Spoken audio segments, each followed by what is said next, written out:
marketing is extremely important. That is what is going to allow you to get the most outreach in order for your property to obviously get as many eyeballs as possible. Who are you going to hire to take professional photos of my property? Who's gonna come and clean my home? And who is going to stage the home?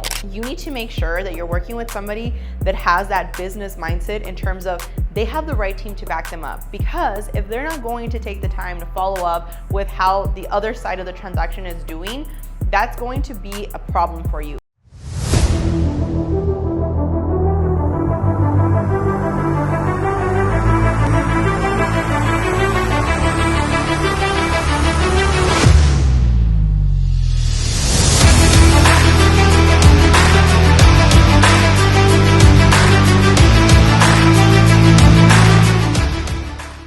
What's going on, guys? Thank you so much for joining us on another episode for Living in El Paso.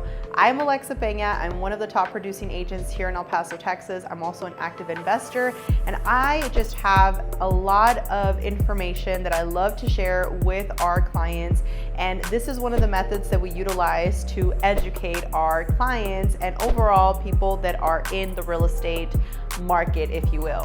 Now, in today's episode, we're going to talk about things you should actually ask your agent if you are considering hiring them to list your property. With that being said, let's dive deep. Now, the first thing I want to recommend you ask your agent before you hire them is, what marketing strategy are you going to do for me to sell my property? Now, here's the thing. If you have a seasoned agent, they are going to give you a game plan as to what kind of organic outreach they're going to do and what kind of paid outreach they're going to do.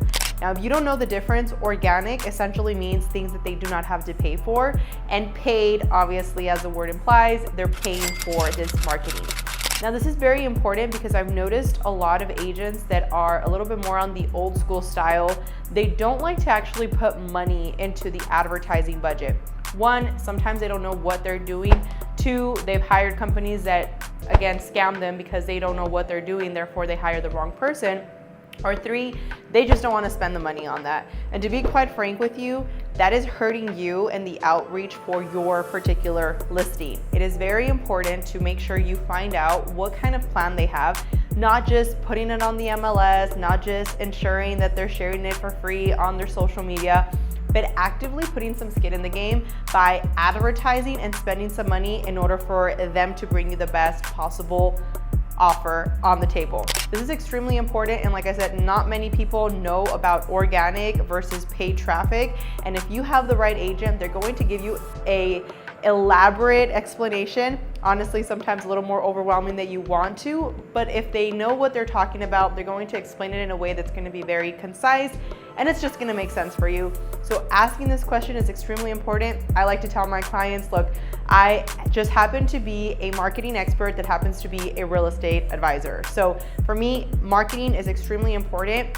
That is what is going to allow you to get the most outreach in order for your property to obviously get as many eyeballs as possible. Now, tip number two to ask your listing agent or possible listing agent is, what are you going to do in a multiple bid situation? Now, chances are, if you have an amateur, they're going to tell you, well, we're going to look at the highest price. That's not right, okay? Because there's a lot of factors that make a good offer. So just because I offered you, as an example, let's say I offer $10,000 above asking price, right? And your agent tells you that's the one. Well, guess what? If they don't have a waiver of appraisal, that $10,000 above does not mean anything. I can put $1 million there, but at the end of the day, the appraisal clause is going to actually protect me in essentially ensuring that I am only going to pay you however much the appraised value of the home comes to be. So if the appraisal of the house is $300,000, but I offered you $500,000, that does not matter. That appraisal clause is going to protect me as a buyer to ensure that I am not legally obligated to buy this home. And now, because it didn't appraise, I'm able to back out and still get my earnest money. So having the right agent is going to explain that there's some other key components, such as the waiver of appraisal, such as how long do they have to actually have a full approval? How long is that going to actually take in order for them to have a fully approved file versus just a pre-qualification? This is extremely important. Bottom line, the right agent is going to educate you on things that you should consider versus just going for the shiny object syndrome, thinking that the highest price is the best one for you. Now, tip number 3 is going to be for you to ask your agent, what is the buyer in today's market looking for in a home? Now, this is extremely important because you need to have somebody that's going to understand buyer psychology. Now, a lot of the times people just believe that if they put the price on the home and it's the highest price or it's the lowest price, that's automatically going to guarantee on whichever spectrum buyers, and that's simply not the case. You need to make this property a home so that people are actually appealed to go and watch, or again, watch the video that you shared, or actually go in person to see the home. Buyer psychology is extremely important because at the end of the day, buyers that are actively looking for homes want to feel like they can envision themselves in your home. Yes, 3 bedrooms, yes, 2 baths, yes, 1,400 square feet, you name it. But in the end, if they cannot picture themselves in that home, they're simply not going to buy it. And this is where setting up the proper staging can come into play, making sure that you get the right pictures, making sure that you're doing the right marketing. All of these things are going to play a crucial factor in how quickly you sell your home, but most importantly, how efficiently you sell it, which is going to lead to my next point. Now, tip number 5, and this is something that I've seen so many times happen. Who are you going to hire to take professional photos of my property? Who's going to come and clean my home? And who is going to stage the home? Now, if they just start like looking at you like they weren't expecting that, run. Chances are they are not accustomed to paying for those services because, again, at the end of the day, they feel like they could just end up putting the listing and some buyer's agent is going to bring them a buyer without them having to actually put some skin in the game, aka their money. That is not good for you. And I'm telling you this from personal experience. There's been houses that we've sent to our buyers for them to look at, and they will literally pass by the house and say, no, I don't like it. I know that that house is perfect for them because I've seen the home in person. So then I have to kind of advocate and I'll be like, look, the pictures honestly are not doing its justice. Let's just go see it. If you don't like it, no harm, no foul, but it's right down the street from this other house that we're gonna see anyway. So let's just check it out. They end up falling in love with the house. But if it wasn't because I actually persuade them to go and see the home, they wouldn't have actually seen it simply because the photos that were taken by that agent were on their phone because they're trying to cut corners. They're trying to save themselves $500, $800 versus paying a professional to actually go take pictures, which allows you to get the best results in terms of advertising, in terms of eyeballs that are gonna go and actually be captivated by this home of yours. So ensuring that the right agent actually has this arsenal already ready is extremely important, and if they don't, then you should consider getting somebody else to interview. Now, tip number 6 is how often are you following up with the parties on the opposite side? So whether that's the buyer's agent, whether that's the title company, whether that's the lender. This is extremely important because I'm telling you, there's many agents out there that are like a one-man band, right? They're not worried about having anybody else. Now, here's the thing though. A lot of the times, the reason why they don't want to hire anybody else, like an assistant, a transaction coordinator, marketing team, you name it, they're trying to save money. And I get it. When I first started in real estate, I was just trying to make sure that I could obviously like get going. But once you've started to actually grow and you've taken care of people, for the most part, you start getting taken care of either by referrals, recommendations, leads that are coming in. You need to make sure that you're working with somebody that has that business mindset in terms of they have the right team to back them up. Because if they're not going to take the time to follow up with how the other side of the transaction is doing, that's going to be a problem for you. You don't know if the appraisal has been ordered. You don't know if the option period is done. You don't know if the inspections were conducted. You don't know if everything is looking good on the lender side. You don't know if title has ordered docs. There's so much that goes into ensuring that there is a smooth closing. And at a minimum, they should be following up once a week because quite frankly, if they did their job properly at the beginning of the stages that, again, I just mentioned, appraisal, inspection, the actual inspection period, ensuring that, they were actually approved, then they really don't have to follow up more than that 1 time a week, 2 times at the most. But overall, ensuring that that person is actually going to follow up and keep you posted is extremely important, which is why I say if they're not going to do it, they need to have a team. They need to have somebody that's going to back them up to ensure that timelines are not being missed, that orders of the documents were done properly. There is so much that you just want to ensure that you are protected, because obviously this is your property, and the last thing you want is to hire somebody that doesn't care about ensuring that you and your family get into your next home or whatever it is you're gonna do with that, after you have sold the property. And tip number 7, okay, this is going to be how many transactions have you closed in the past year?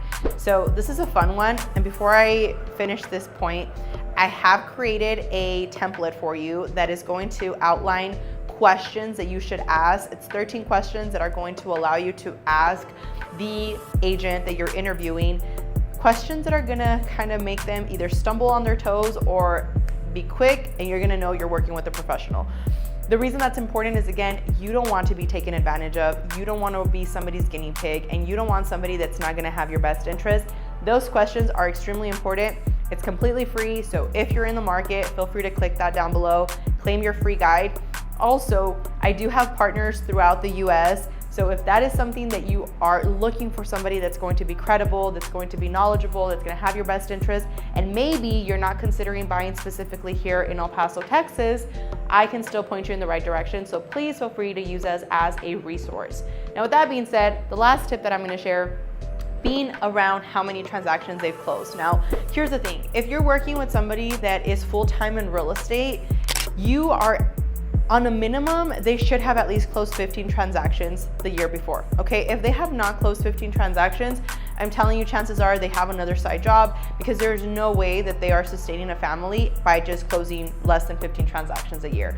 Last year, I actually closed 60 transactions. So one of the things that I have noticed with a lot of agents, they say, hey, look up on the system to see how many transactions they've closed. I'm gonna tell you from personal experience, it's a lot better to even get them to give you like a spreadsheet showing you all the transactions they've closed, because, and this happened to me, this is why I'm saying it, so dear to my heart, a lot of the GetPar system, I'm using GetPar, right? But a lot of the MLS boards, they don't update the transactions properly. And I've seen this time and time again. I don't know what's going on. I've reached out to them. They say they're looking into it. But all my transactions are actually not showing. It shows a lot less than what actually closed. And I had to actually show them a spreadsheet. They verify, they're like, oh yeah, we closed this. So that's one thing. So don't just take it at face value in terms of, okay, this is how many transactions it's showing that the system closed. I saw this other realtor talking about like, oh, let me know and I'll look up that agent for you and I'll let you know if they've closed X amount of transactions. That system is not 100% accurate. So it's better for you to just have like a spreadsheet, and again, you can verify like that house sold, right? So it's not like they're gonna lie to you and just put a bunch of fake addresses. They have to verify, yeah, that home was in Zillow, yeah, that home did sell. But also, you need to keep in mind, some agents actually close transactions that are off-market deals. So a lot of the times we've had clients that are more on the private side, that they don't really want to advertise that they're gonna sell a home, personal reasons. So we actually don't list it on the system. So at that point, we can maybe give you a recommendation, you can contact them. There's ways around that to just give you that reassurance that you're working with a professional. But I do want to suggest no less than 15 transactions, because if you're working with somebody that is closing anything less than that, chances are they're working. I've talked to many people that sometimes are like in nursing, in the nursing field and stuff like that. The last girl that we closed a transaction with, she was a nurse, she was also a realtor. I would try and call her and she would always like ignore my calls, and then she would text me, I'm in the OR. And I was like, I kind of need you right now. So with that being said, just make sure you're working with the right people. Again, if you're interested in that free guide, click down below. We also have put together some recent videos that are going to allow you to better understand buyer mistakes that you should consider. And also we're talking about the NAR settlement. So if that is something you're interested in, feel free to check out those videos. And with that being said, I want to thank you so much for watching. If you found any value at all in this video, I would greatly appreciate you considering subscribing. But most importantly, leave a comment down below, because this is something that I want to make sure I am learning as much from you guys and your perspective as much as I hope that I can share some knowledge with you guys. Anyways, I will talk to you guys on the next one.